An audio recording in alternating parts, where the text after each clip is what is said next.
Welcome back to Agronomy Moment on this beautiful, wonderful day in September. Today we're going to call meteorologist Michael Clark with bamweather.com to discuss fall weather as it relates to your harvest and also talk a little bit about this last year in terms of forecast hits and misses. Last spring, Michael was on one of our first episodes on this show. He predicted warmer risks in the growing season as well as more hurricanes when we spoke in April. Here's what Michael had to say about the La Nina effect on the Midwest as well as the hurricane potential. Generally, what this means is, as the ocean waters continue to cool, is that a warmer and hotter risk can present itself going forward. It shuts off the subtropical jet stream, basically the moisture supply into the United States. Sure. Yep. So that's the thinking. Is I think by July, I think we're going to be looking at a La Nina. Right now, there's indications of that still kind of going that direction. So I don't think the growing season is as friendly as it's been the last several years. And obviously last year wasn't friendly by any means. But in terms of actual pollination, growing phases, key soybean weather into August, it's not looking at, and as of right now, there's a chance it's just not going to be as ideal as it needs to be. So in the terms of, does that impact hurricanes or in the Gulf? Yeah, I think this year is going to be a very active hurricane season. Okay. Much above normal, probably. More major hurricanes, more named storms. And some of those, have the potential of coming up into the U.S., coming into the growing regions. That outlook came to reality quite well, I think. That interview was somewhere around the middle of April and is on episode 2 if you want to listen to our conversation. We talk of the weather going forward for 2020 growing season, about halfway through the podcast, I think. Anyway, if we pick apart anything, we could say the dryness and the heat predicted was somewhat later than first thought. However, though delayed by a few weeks, it was not denied as there have been plenty of drought reports across the region. Finally, that brings us to now. The goal is today to give you a peek into harvest weather going forward. It's always a pleasure to visit with him and his team. Let's give him a call and see what he has to say.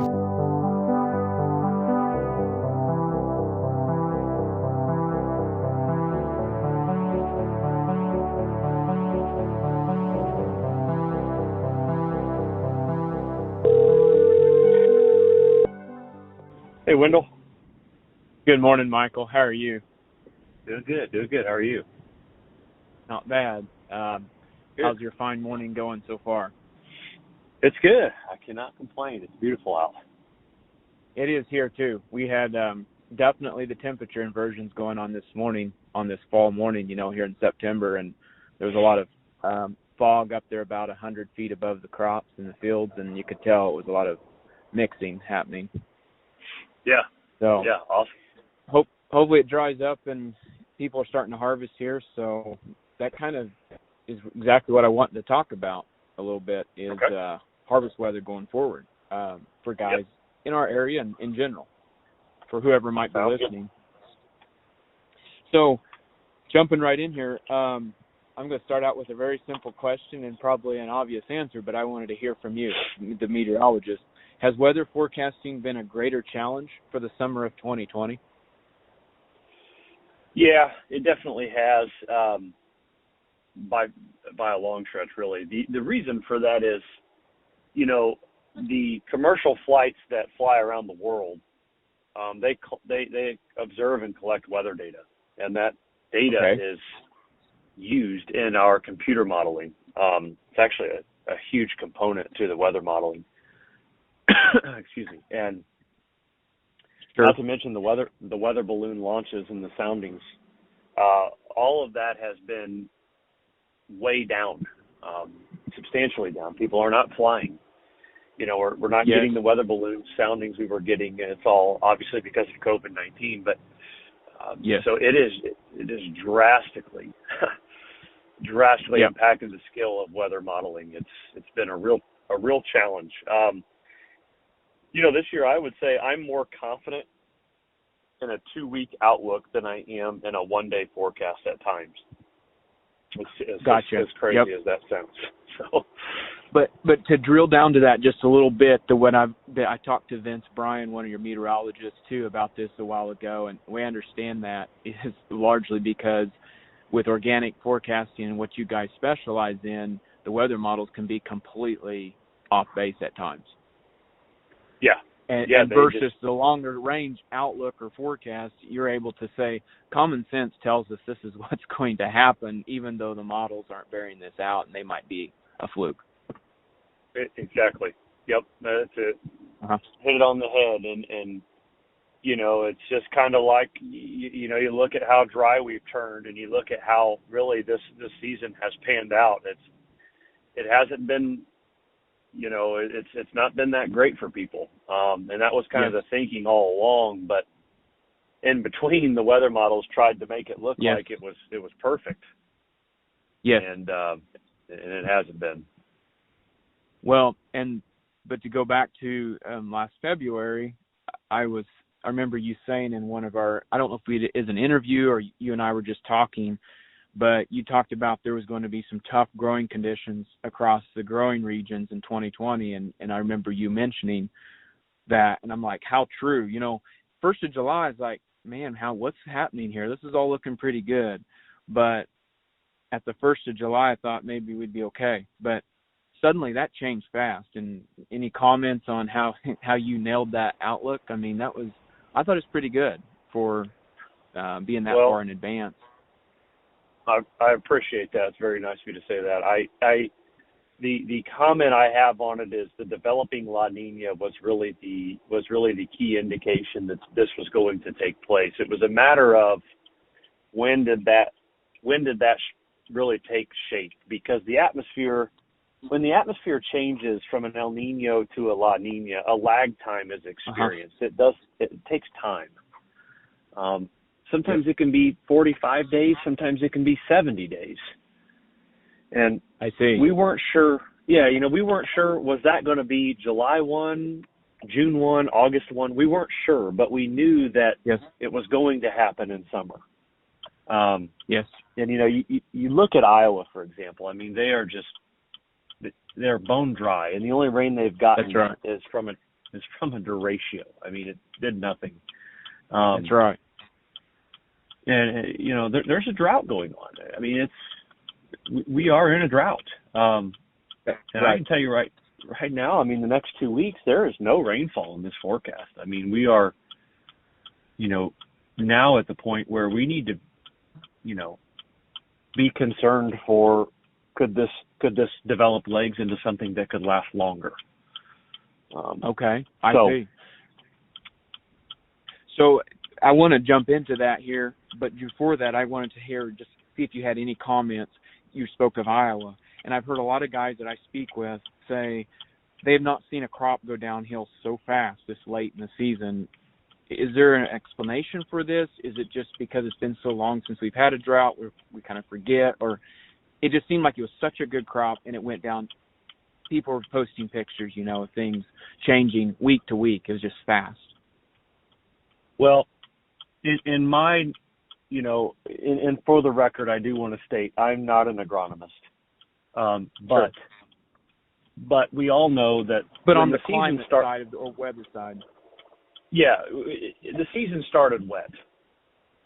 There was plentiful rain, and it kind of just suddenly got dry. And it started in the plains where we had just a number of hot, very windy days with low relative humidity values. And they were basically maximum dry out conditions. When you have these warmer days with no rain and low humidity, and you throw in some wind, a north or an east wind, it really exacerbates that process immensely. And being that everybody started fairly wet with plenty of moisture, I don't think it's a secret that the root system wasn't as deep. It wasn't as established. I agree. That was true in Southwest Missouri. Yep. Yeah. So when that's true. Yeah. So when you think about that, when you think about those scenarios, I think that's why conditions have deteriorated so quickly. And the other thing to keep in mind is people don't give enough attention to when people see rainfall in the models and in the forecast. I feel like a lot of people already consider it that it's already rained, and it actually hasn't. The markets or the trade, they're seeing rainfall in the 6 to 10 day outlook, and now all of a sudden the outlook's it looks good because there's rain in the forecast. Well, it has to rain first. Yep. And everybody's trying to trade those futures to be ahead of that curve, and then when the model is, which it at times does, right, and then it changes, it comes to the wrong side of that curve. Yeah, so I think it's a big thing. In a world where we want it now and we need it now and we want to know the future, I think sometimes we forget that what's actually happening hasn't been very favorable for quite some time. Yep. So, and to bear that in mind, for sure. Yep. Going forward, what are your thoughts as relates to La Nina, fall harvest, end of September, October, November, however far you want to go out? What do you think is going to happen, or what's your thoughts as what you're seeing could happen, I guess? Yeah, I think the dry weather pattern and the heat coming, it's going to get warm again, especially in the heart of the grain belt. Lack of rainfall, I think a lot of people are done really early this year. There's no reason why they won't be in terms of harvest. The weather is going to be very favorable for that. Warm and dry conditions will persist well into October, I believe. I don't really see any red flags for harvest. Yeah, I don't see any red flags for harvest. The only outlier I think that may happen is, maybe you have a tropical storm that might work its way up in there, and potentially be a problem. But as of right now, that's just not in the cards right now. So I think a much warmer and much drier harvest is we're already seeing the dry. That's no secret. And I think that can continue. It's been cool, which has been nice. But it is going to warm back up. So I think we're done a lot earlier than what we have been the last few years, honestly.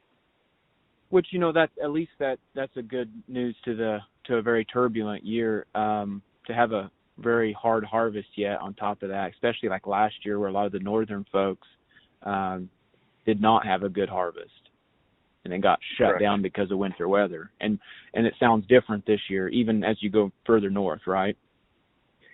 Yeah, the October outlook is favored to be very warm in the plains, the western corn belt. So if anybody is wetter into October, it is the northern plains.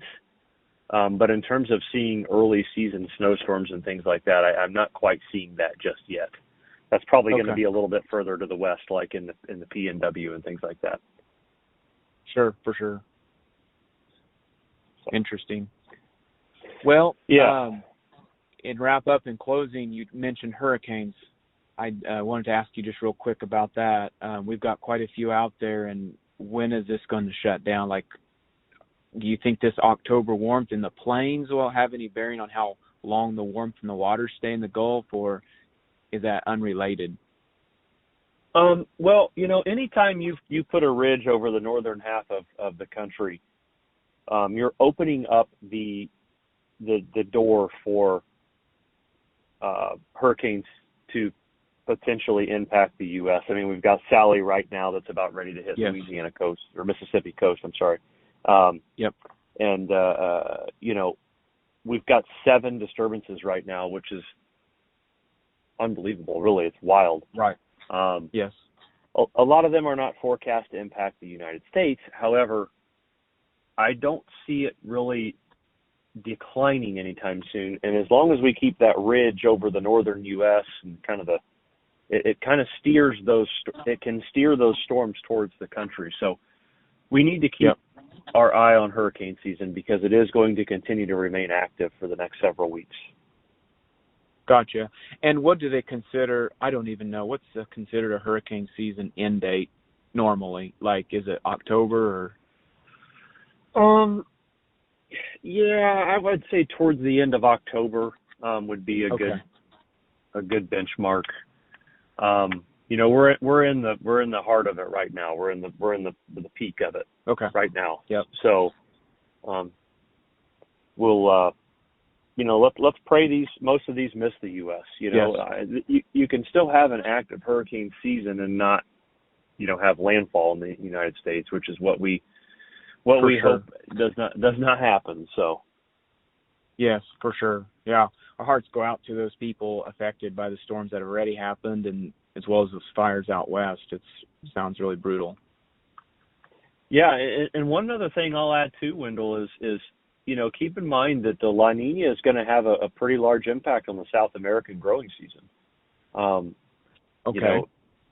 Hot and dry conditions and kind of somewhat unfavorable weather down there, just as it was up here. The La Nina has adverse effects on crop. It's normally not good. So let's keep our eyes on South America too, because that could definitely play a role in everything. So I see. So this is the challenge of food production, just going a little bit more to a global scale, like you were mentioning. Adverse weather in one region, and La Nina tends to affect the southern as well. This tends to reduce food supplies. So in the good years, you really need to make use of it, right? Because it looks like North America has a problem, South America has a problem. We have the major growing areas start to reduce, and that can be a challenge. Yep, absolutely. Yeah, something to bear in mind. It is. Do you have any closing remarks, Michael, that you'd like to leave that we haven't covered or that you've thought of? No, I think that's it. I appreciate you having me on. I thank you, Michael, for your coming on with us again. You've been with us last spring and now again here in the fall, and I thank you a lot for that. Appreciate it. No problem. Take care, Michael. Have a good day. All right, you too, Wendell. Take care.